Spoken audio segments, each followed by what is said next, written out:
You will hear a woman asking a shop assistant about DVD players. You now have 30 seconds to read questions 1 to 4.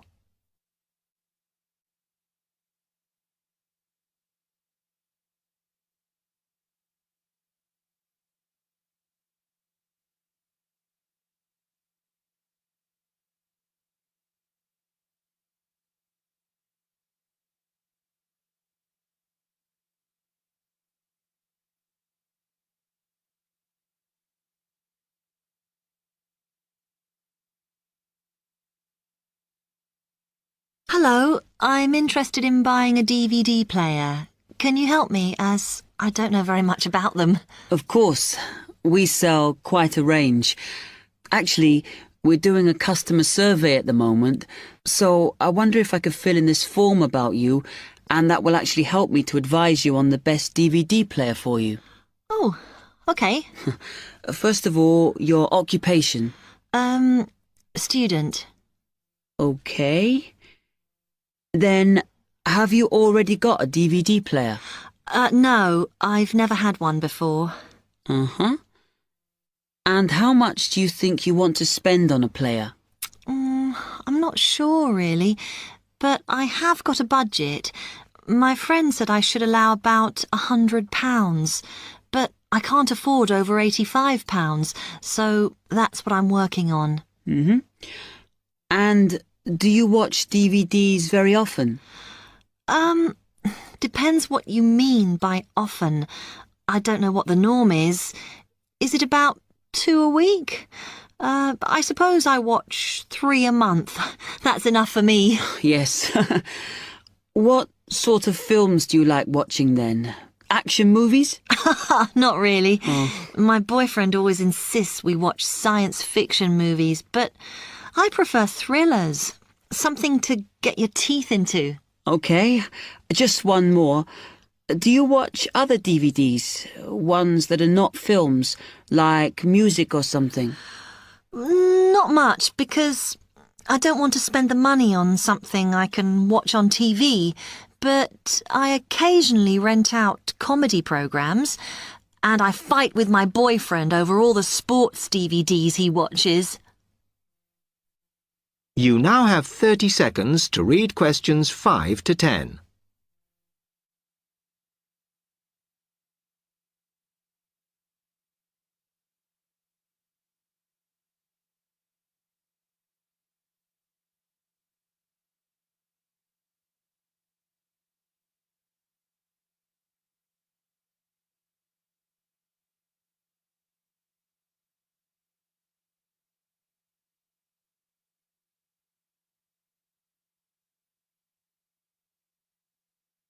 Okay, let me explain a bit to you about the DVD players that are in your price range. First, there's the DB30, which has only got basic features, but it is a bargain at £69. Now, all the DVDs come with an after-sales service that starts when the guarantee runs out. As it's so cheap, the DB30 comes with a limited after-sales service, as it only includes parts. You would have to pay for most of the repair. Seems okay. Then, a slight grade up from that is the XL643. This comes with an additional feature in that it has an extra button allowing you to record. That's quite useful. Oh, yes. That would mean spending less on DVDs to watch. Yes, so you'd make the extra money back on it that it costs. Let me see how much it is. Yes, that one's actually reduced at the moment from £79 to £71.99. Oh. I think it's worth the extra myself. And is that the same level of after-sales service as the other one? Well, you get a bit more for your money because what we're offering is a discount on labour. So you don't pay the full price if you have to call an engineer out. I see. Then the last one is this Tri-X24. It's a very good player, and you can use it to listen to your CDs as well as watch DVDs. It looks nice, but I bet it's expensive. No, it's not top of the range. Let's see. Yes, it's £94. But what you have to remember is that includes insurance, so you don't have to pay extra for that. And it comes with a guarantee that's valid for 3 years, as opposed to the usual one. What do you think? Maybe.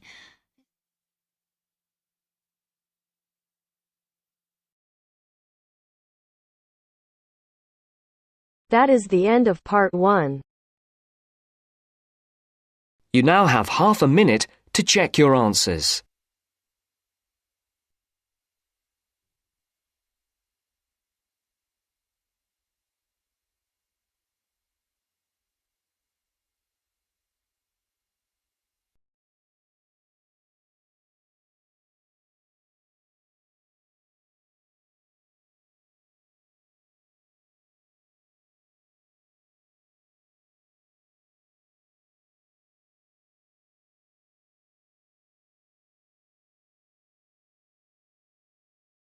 Now turns to part 2. Part 2. You will hear a student union officer explaining about the union's functions and services to a group of new university students. First, you have some time to look at questions 11 to 15.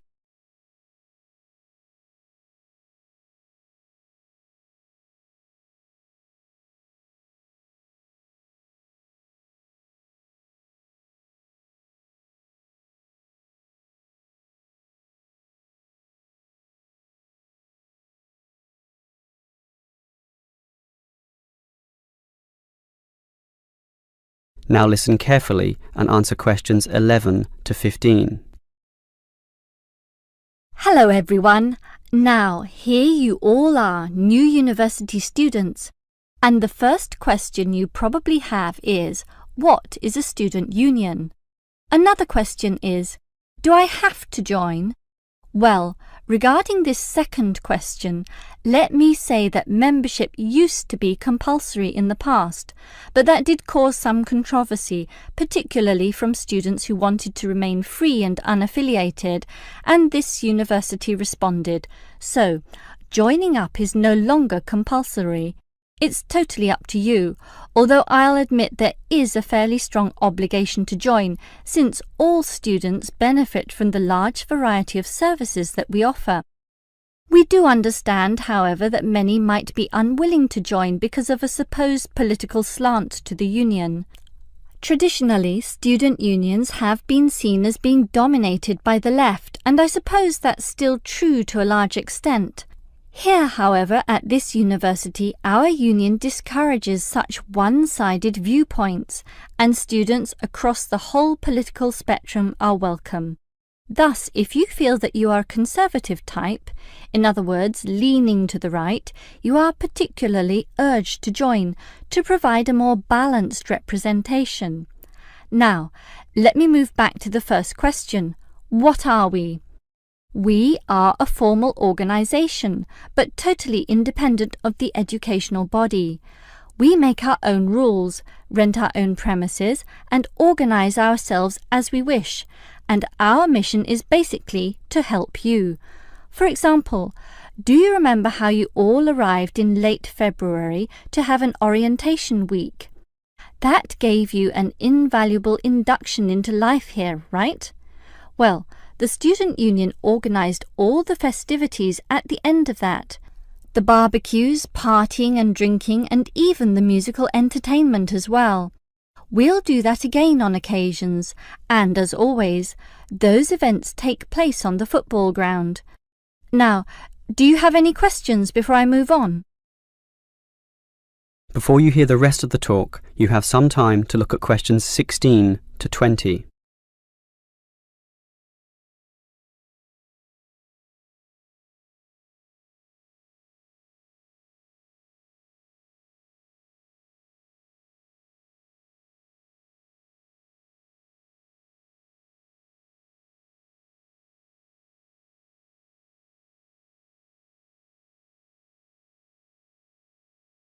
Now listen and answer questions 16 to 20. Now, let me tell you more about the Student Union and its basic functions. In general, there are three: social, organisational and representational. Let's look at the first one. Basically, the union provides many social outlets for you to relax and have a better life at university. If you go to our union office, you'll find a list of the many clubs and societies we have, where you can make many friends with people who share a common interest. So, after class, sit with them in the cafeteria and discuss whatever takes your fancy. We also maintain sporting facilities and even our own gym, allowing you to relieve some of that pressure and worry after a particularly hard session in the classroom. And we have some small shops and other places where you can buy clothes and sporting gear, in other words, some retail outlets. And if you flash your student union card, you'll get up to 20% discount at the bookshop. But unfortunately, there are no discounts at the union cafeteria. Sorry, no cheap cappuccinos. Finally, there's a student union newspaper, and you're welcome to contribute or put in advertisements if you're buying and selling goods or textbooks. You can also place notices of a more personal nature on the notice board of the union office itself. All right, let's move on to our more serious functions, which are helping you get through life here, as well as representing you in times of trouble. Regarding the second issue, if you have a problem or a grievance, or if you feel under pressure or depressed for reasons both inside and outside the university, for example, perhaps a dispute with your landlord or the people in your local gym, then come to us. We have a range of counsellors and helpers, and even some lawyers, who you can meet in the conference room. So just sip a cup of tea or coffee with them and tell them your troubles, and they'll be all ears. Basically, there's every reason to join the student union, since whatever you need, whether it be social or representational, we will help you.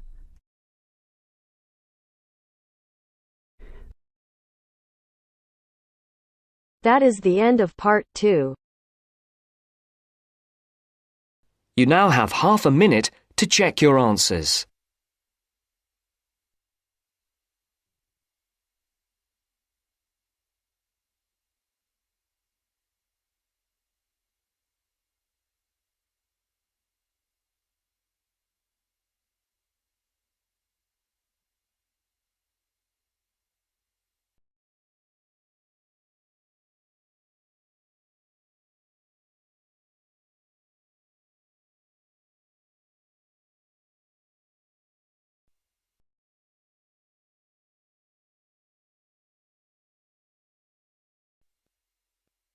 Now turns to part 3.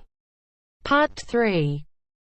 You will hear a student, Penny, talking to two friends, Ray and Louise, about a television competition Ray has entered called Travel Documentary. Before you hear the conversation, you have some time to look at questions 21 to 26.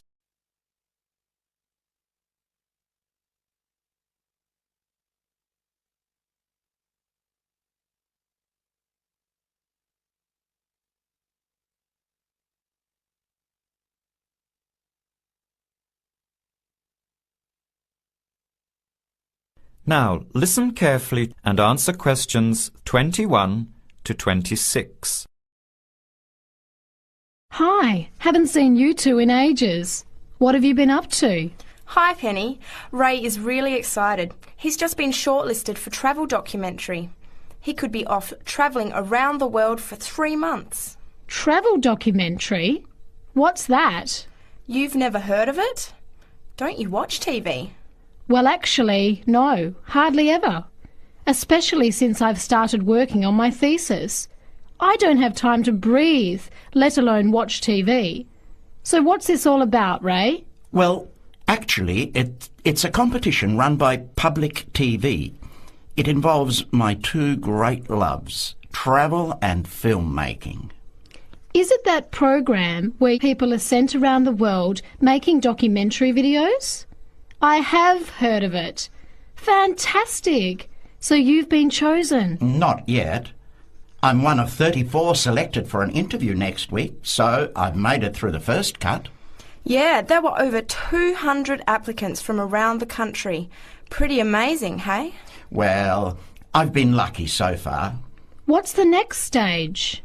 13 are chosen from the interview to do a 4-week training course in documentary filmmaking. Then the 8 finalists get sent off with a video camera to travel around the world. Sounds incredible. What's the catch? The catch is that every 2 weeks you have to send in a 10-minute video from a different part of the world. It's broadcast on TV along with the work of 3 of the other competitors and judged by a panel of experts and the TV audience. So you're under a lot of pressure. Wow, I guess so. You mean you're on television every 2 weeks? Yep, that's right. But first I have to be selected. Do you have to have any filmmaking experience to apply? Some background in photography or video making helps, but you're not supposed to be an expert. In fact, you can't apply if you've already worked in filmmaking. We all get the same 4-week course, so we start with the same skills. Can you go anywhere in the world you want? Each competitor makes up his or her own travel plans and has to get them approved. Before the conversation continues, you have some time to look at questions 27 to 30.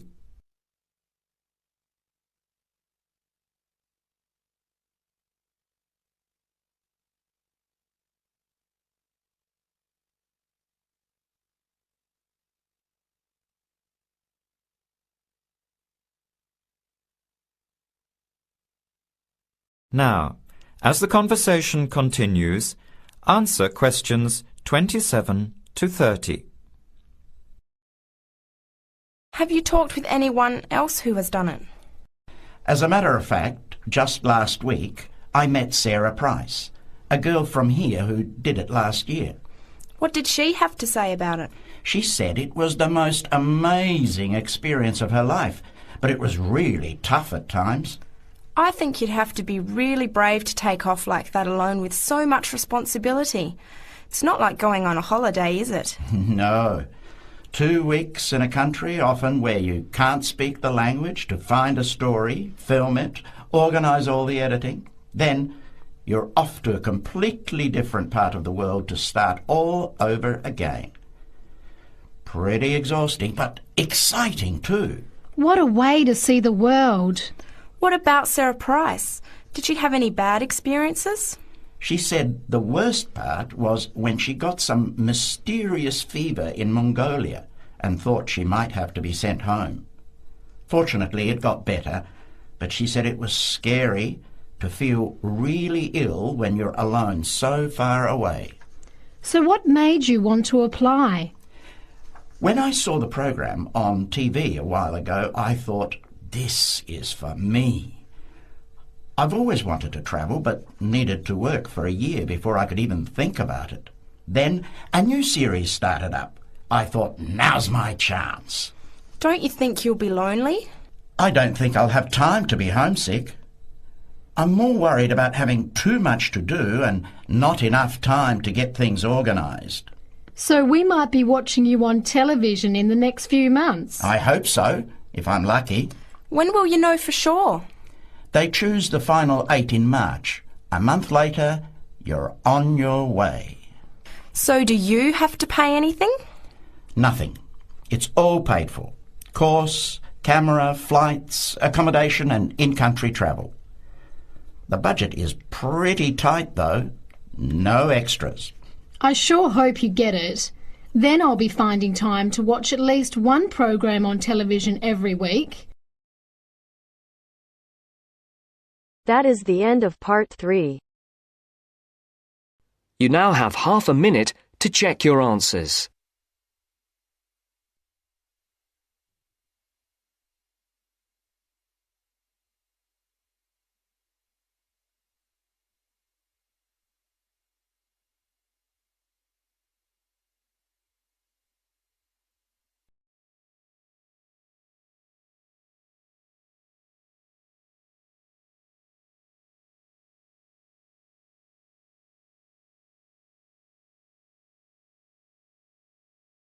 Now turns to Part 4.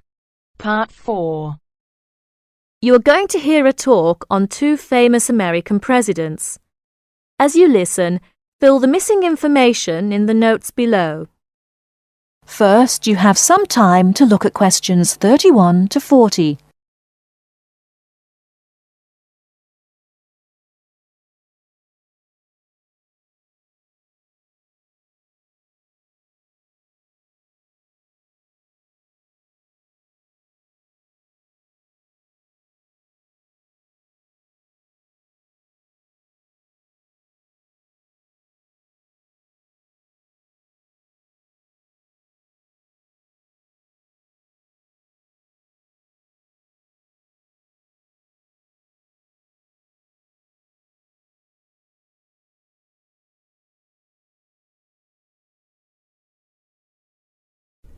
Now, listen carefully and answer questions 31 to 40. John F. Kennedy and Abraham Lincoln lived in different times and had very different family and educational backgrounds. Kennedy lived in the 20th century, while Lincoln lived in the 19th century. Kennedy was born in 1917, whereas Lincoln was born more than 100 years earlier, in 1809. As for their family backgrounds, Kennedy came from a rich family, but Lincoln's family was not wealthy. Because Kennedy came from a wealthy family, he was able to attend expensive private schools. He graduated from Harvard University. Lincoln, on the other hand, had only 1 year of formal schooling. In spite of his lack of normal schooling, he became a well-known lawyer. He taught himself law by reading law books. Lincoln was, in other words, a self-educated man. In spite of these differences in Kennedy and Lincoln's backgrounds, some interesting similarities between the two men are evident. In fact, many books have been written about the strange coincidences in the lives of these two men. For example, take their political careers. Lincoln began his political career as a U.S. congressman. Similarly, Kennedy also began his political career as a congressman. Lincoln was elected to the U.S. House of Representatives in 1847. Kennedy was elected to the House in 1947. They went to the Congress just 100 years apart. Another interesting coincidence is that each man was elected President of the United States in a year ending with the number 60. Lincoln was elected President in 1860 and Kennedy was elected in 1960. Furthermore, both men were president during years of civil unrest in the country. Lincoln was president during the American Civil War. During Kennedy's term of office, civil unrest took the form of civil rights demonstrations. Another striking similarity between the two men was that, as you probably know, neither lived to complete his term in office. Lincoln and Kennedy were both assassinated while in office. Kennedy was assassinated in Dallas, Texas, after only 1,000 days in office. Lincoln was assassinated in 1865. A few days after the end of the American Civil War. It's rather curious to note that both presidents were shot while they were sitting next to their wives. These are only a few examples of the uncanny and unusual similarities between the destinies of these two American men, who had a tremendous impact on the social and political life of the United States and the imagination of the American people. That is the end of Part 4. You now have half a minute to check your answers.